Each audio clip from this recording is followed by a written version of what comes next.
it's gonna go well. But you know,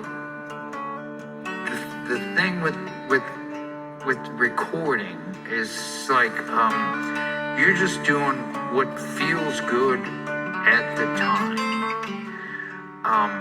especially musically.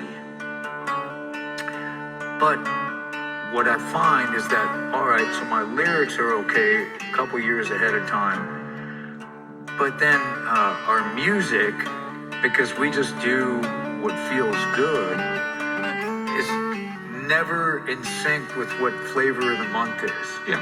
You know what I'm saying? Yeah. So we're always a couple years behind and a couple years ahead, and so ministry has never had that splash hit kind of thing, you know, but we just mind our own business. I guess what I'm after, I'm not trying to belabor the point, but you know, celebrity is its own weird thing, and you've kicked at it the entire time. I hate it. Okay, that's a fair thing. So, and then on the other hand, and I guess I'm speaking more personally, and again, I only know you a little bit, but it seemed like you kind of set yourself on fire. Is that fair? Purposely. Right, okay. Yeah, right. Little child tantrum. Like, man, I don't want to do this anymore. Man. Gasoline. Yeah. I'm moving to Timothy Leary's. I quit the band.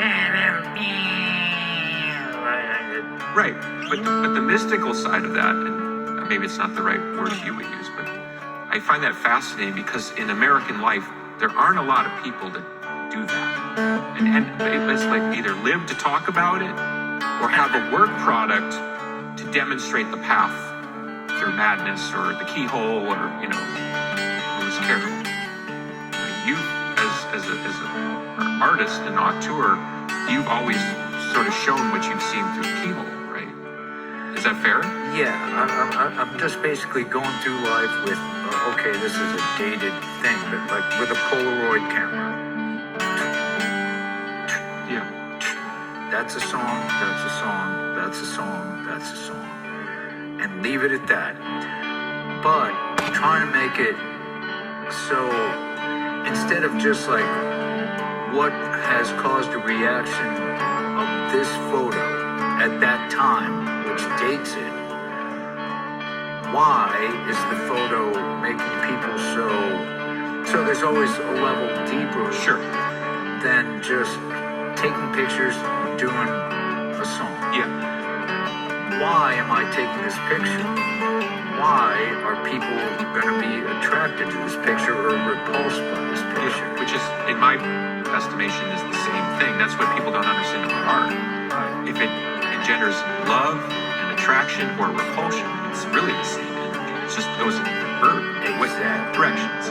And, you know, you've been very effective at attraction and repulsion. I poke a few bears. Yeah, but what I'm saying is it's very skilled, and part of that, and something I admire about you that I don't have the same faculty. Maybe it's a lack of confidence, but I always feel you've been really okay with what I call perfectly imperfect, and that's like you say, the snapshot. You know what I mean? It's like it's a moment in time, and because it's the moment in time, it's perfect, even if it's chaos or it's in. You know, it's not about is it in tune, and it's here's that moment. Right, but the key question is why is it that moment? Yes, okay. So this is where you got to go. Not only that, I mean, all bands. Right. I have a good friend, Jello Biafra, with the Dead Kennedys, and he was so succinct on capturing the moment of whatever he did. But then, as you listen to it 20, 30 years later, outside of a couple songs, he gets so specific with the snapshot that people of a different generation have no clue to what the references are. So you need to make it more universal, and why you wanted to take the snapshot. Are you conscious of that universality when you work? Absolutely. Matter of fact, I've never written a song in my life. I've literally, I don't know how, but like my antenna, you know, gets transmitted stuff, and my job to translate that into, and only a couple times in my life have I ever like met the transmission that I get. But I've never sat down and wrote a song or jammed with people. Well, I shouldn't say never. There's a couple that are like. But I get you what you mean. Well, what's funny about that to me is I know you love good song. Like I know you love good country music. Like you are attracted to song. It's not like you're like I don't like the song form. Right. No, absolutely. But like for ministry stuff, there's very few songs I've ever written. I pretty much just borrow from the universe and what they told me to do, and then I do the best that I can to replicate the transmission that I get. I know it sounds crazy, but it makes total sense. That's literally our paradigm. But that's what I mean by the perfectly imperfect. Right? There's something about your commitment to the space that I've always felt as a listener. Like I always feel like maybe I'm being indulgent, but I feel like I know exactly what you're trying to say. Like, oh, that's great. Like, you know what I'm saying? Whatever it is, it's like, okay, I hear you. Like, it comes across. There's a clarity there that's really interesting. I hope it's not overbearing. That's what I want to avoid. Well, usually, maybe I'm giving you too much credit, but usually when I feel like you're being overbearing, it's because you want to be overbearing.